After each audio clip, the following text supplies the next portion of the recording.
असत्य बोलने के लिए 10 कोड़े मारने का दंड सुनाया जाता है। नहीं महाराज, मुझे क्षमा कर दो, मुझे क्षमा कर दो। अगर आपके बाद असत्य बोलो तो मेरे अनाज और खेत सब आपके। महाराज, गौरी को क्षमा कर दीजिए, अब से वो कभी असत्य नहीं बोलेगा।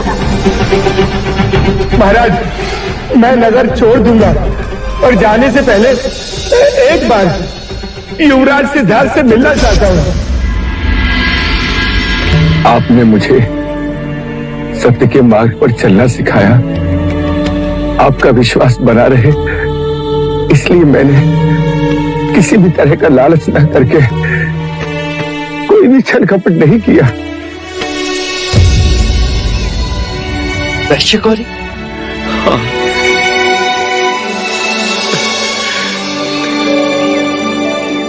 जी हाँ युवराज, वही वैश्य गौरी जिसे सारे नगर ने अपराधी घोषित किया, और आपने मेरी सहायता की, मुझे जीने का अवसर प्रदान किया। तुम तो नगर छोड़कर चले गए थे। जी युवराज, वो झूठे अपराध का दंड था। झूठी मोहर लगाकर किसी ने मेरी बलि देनी चाहिए थी, और अब गिरे दूध पर क्या रोना। तो अब तक तुम कहाँ थे? वैशाली चला गया था युवराज, शरीर वहां और हृदय यहाँ। युद्ध पश्चात कपिल वस्तु के बारे में सुना तो दुख बांटने चला आया। युवराज, परिश्रम से मैंने धन अर्जित किया है, कृपया इसे स्वीकार करें युवराज, कृपया इसे स्वीकार करें। यहाँ से तुम कहाँ जा रहे थे? कभी न्याय प्रणाली ने मुझे नई नगरी में अन्न न देने का अपराधी ठहराया था। आज उसी नई नगरी में अन्न बांटने जा रहा था। आज नई नगरी? हाँ। आपका दारुण कह रहा था, राज्य के सैनिक इसके भाई को कहीं ले गए, किसी नई नगरी में। क्या तुम मुझे अपने साथ नई नगरी ले चलोगे? मैंने आज तक उसे नहीं देखा। युवराज, हमें महल जाना चाहिए, महाराज हमारी प्रतीक्षा कर रहे हैं। हाँ चलो, वहां से हम सीधा महल ही जाए। पहले भी नगर के उस हिस्से को तो देख लो जो आज तक हमने नहीं देखा। चलो गौरी। युवराज, तुम भी चलो, चलना चलो चलो।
ये सब हम क्या देख रहे हैं चन्ना?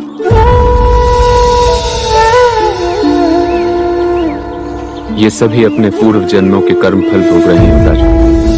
कर्म? पर कर्मफल से तो मनुष्य धनिक बनता है या दरिद्र, ये सुना है। पर ये मनुष्य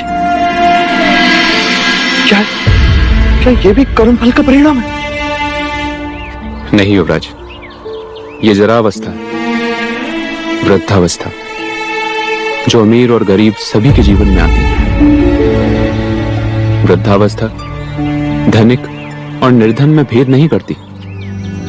तो क्या सब इस अवस्था से गुजरता है? मैं भी, तुम भी? हाँ युवराज, जन्म लेने वाला प्रत्येक मनुष्य आयु के अंतिम चरण में इस अवस्था से गुजरता है। जब यौवन समाप्त होता है, जब इंद्रियां साथ नहीं देती, बचपन, युवानी और वृद्धावस्था, यही जीवन के क्रम है। वृद्धावस्था? रुक जाइए, रुक जाइए, रुक जाइए! क्यों मार रहे हैं आप इसे?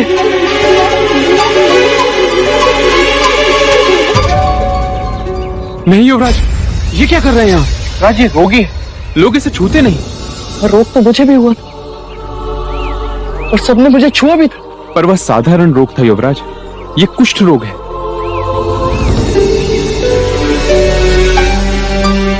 कुष्ठ रोग? तो क्या ये भी सबको होता है? नहीं युवराज, पर इन जैसे कई रोग हैं जिनसे मनुष्य घिर जाता है।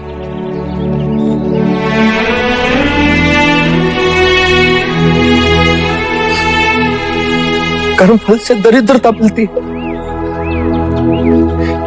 कर्मफल से मनुष्य रोगी होता है। क्या ऐसा कोई मार्ग नहीं जिससे कर्मफल को बदला जा सके, जिससे संसार के सारे दुखों को हम मिटा सके, जिससे यौवन और धन चिरंजीवी हो जाए? कैसे होगा चिरंजीवी जब तक तुम जैसे जन्म लेते रहेंगे?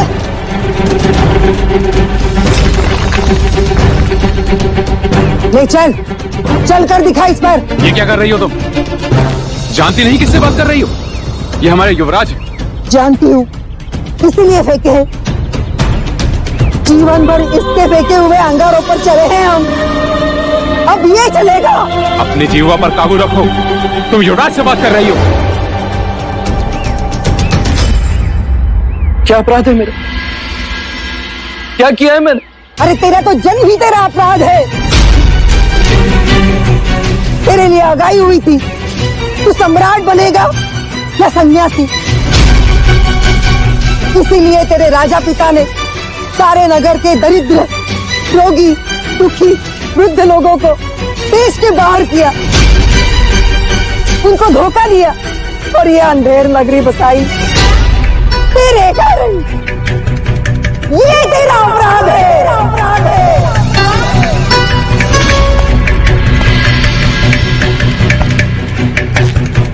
पर ऐसा क्यों? कोई दुख तेरे आंखों के सामने नहीं आए और तू बैरागी ना बने, इसलिए हम सब तो अपने आंसुओं में डूब गए, केवल तेरे कारण। तू जानता भी है इस नगरी के लोगों ने किसका मंदिर बनाया है? यम का मंदिर बनाया है, ताकि वो प्रसन्न हो और हमें इस यातना से छुटकारा मिले।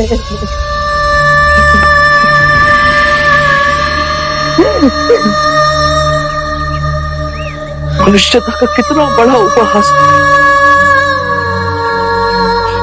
चलना, क्या मेरा जन्म सच में इतना कलंकित? युवराज, ये तो नहीं, ये नहीं हो सकता, नहीं हो सकता ये। अगर विश्वास न हो तो जाकर पूछो अपने राजा पिता से।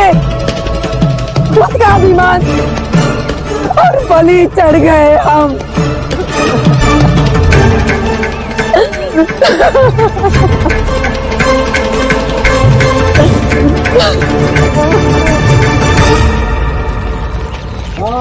सत्य सत्य सत्य सत्य सत्य सत्य सत्य सत्य सत्य सत्य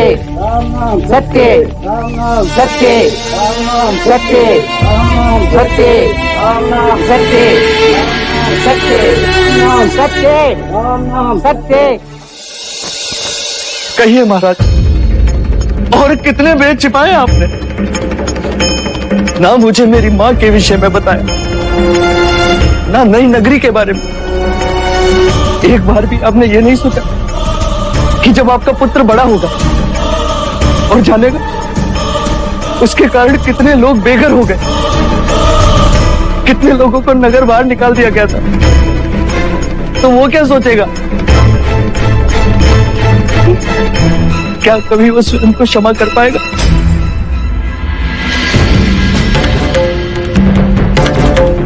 क्या उसने अपने जन्म पर खेद नहीं होगा? भविष्य को उन्नत बनाने के लिए वर्तमान का बलिदान देना ही पड़ता है।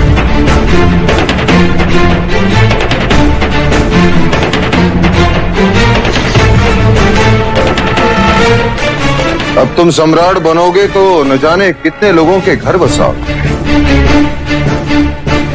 उन्नति लाओगे। एक योग्य राजा भाग्य से मिलता है प्रजा को, और मैं तुम्हें राजा ही बनाना चाहता था। और एक योग्य राजा देने की इच्छा आप बुरे शासक बन गए पिताजी। पूरी एक पीढ़ी को नरक भेज दिया। सिद्धार्थ, इन्होंने जो किया वो इसलिए किया कि दुख तुम तक ना पहुंचे। और दुख तो पहुंच ही गया ना मां। उन सबके दुखों का बोझ मैं अपने कंधों पर उठाकर चल रहा हूं।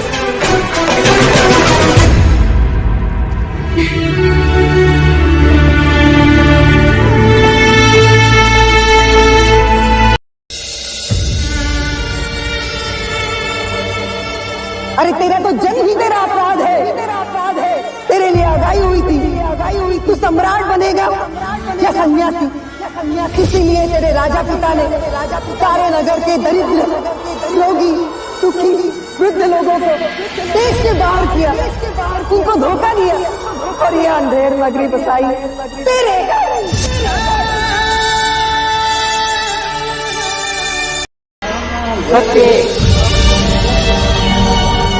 आपने वहां प्राण त्याग दिए, ये माता भी अपने प्राण दे देगी।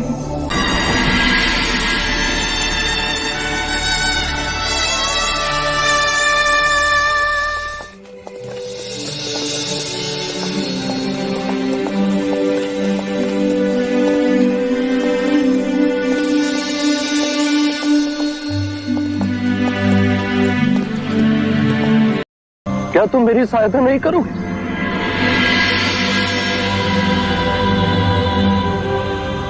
मान लो ये तुम्हारे युवराज का अंतिम आदेश है।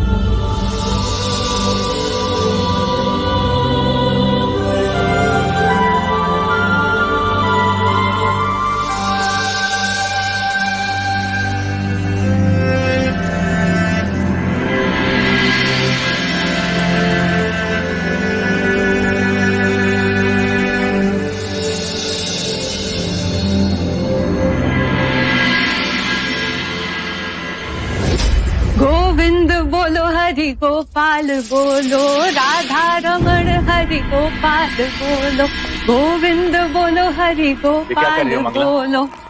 तुम भी बोलो गोविंद बोलो हरि गोपाल बोलो, राधा क्या ठिठोली है मंगला। और आज प्रातःकाल से पूरे महल में इतना शोर किस कारण? मेरा बस चले तो गगन ढोल बजवाओ, भूखों को खाना खिलवाओ और ब्राह्मणों में धन लुटवाओ। पर ऐसा हुआ क्या माँ, जो आज तुम इतनी उदार हो रही हो? ले मिठाई खा ले, आज तो तू भी मना नहीं कर पाएगा। ले। पर हुआ क्या है? आप भी लीजिए। पहले कारण बताओ। असित मुनि की वाणी सत्य हो गई आदि। क्या? चला गया सिद्धार्थ वन में, सबको त्याग कर, सारे रिश्ते तोड़कर ले लिया संन्यास।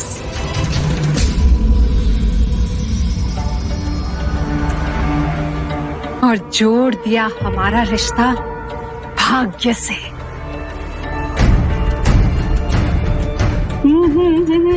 तुम सत्य कह रहे हो मंगला? लीजिए। जाना ही था तो कुछ दिन पहले ही चला जाता। अब ये स्वस्थ राज्य मिले भी तो क्या। कर्म अंधे हो तो आंखें बड़ी करके सोचोगे तो दिखाई देगा। धन नहीं है तो क्या, परंतु सीमाएं तो है तेरी। सिंहासन मिल जाए फिर धन बटोरने में देर ही कितनी। आप दोनों महाराज के पास जाओ और दो दो आंसू बहाओ, अच्छा लगेगा उन्हें। चाहे धन दौलत मिले न मिले, पर एक दौलत तो तू छोड़कर ही गया है सिद्धार्थ। समय व्यर्थ ना करो, जैसा कहा वैसा ही करो। दो आंसू बहाओ, जाओ महाराज के पास जाओ। चलो देख। जाओ जाओ जाओ।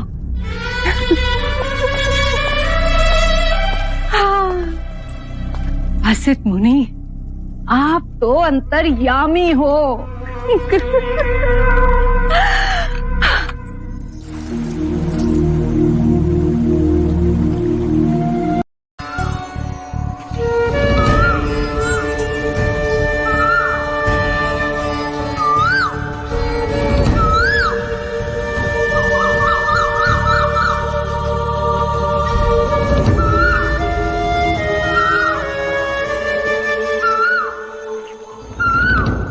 कौन है आप?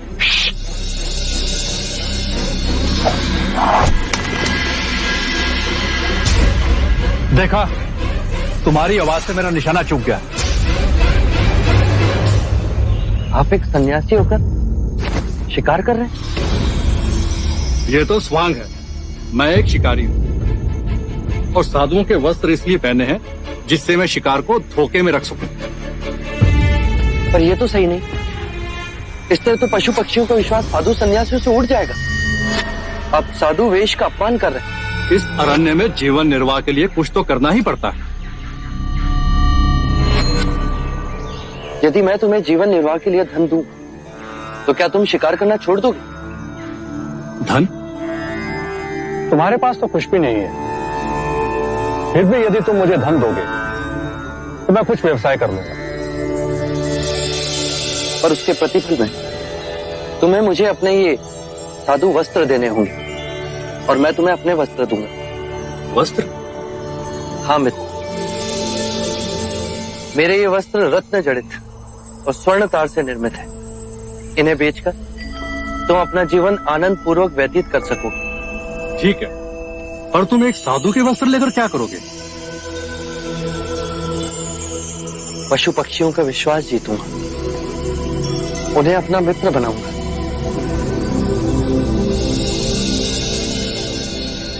सत्य कथा,